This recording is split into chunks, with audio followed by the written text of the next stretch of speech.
All right, what's up guys? Today we are gonna be doing the Vancouver cocktail.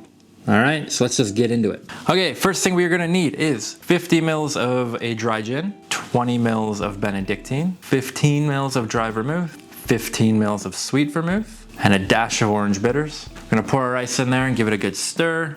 We're gonna whip out our coupe, pour it in there, and we're gonna garnish it off with an orange peel.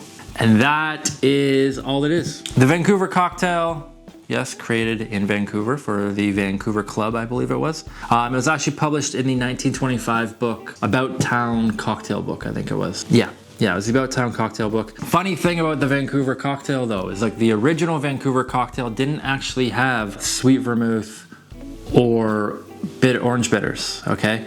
It was just the other three ingredients. This cocktail is actually the original specs for the Fitchett. It's just become the accepted spec for the Vancouver cocktail. The Fitchett was actually created by a guy named Fitchett. He was a bartender, and he made the Vancouver cocktail, but then added in that sweet vermouth, a little orange bitters. The person who wrote the book, I don't know the guy's name at least, loved it so much, he put both of the cocktails in that book. Over time, the Fitchett just became the specs for the Vancouver cocktail. Kind of weird, interesting, right? But it is what it is. As for the drink though, like this is really enjoyable. Juniper forward, gin really in there.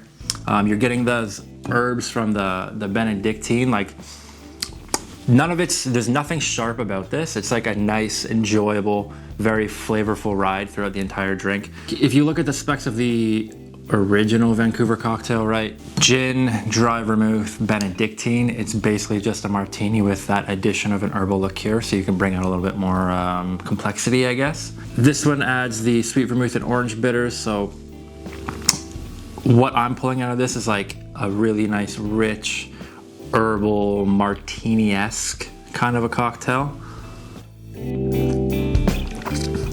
It's the kind of drink like I would be very happy if I got this at a cocktail bar. Okay, done this way. I think whatever sweet vermouth you put in this is really gonna matter though.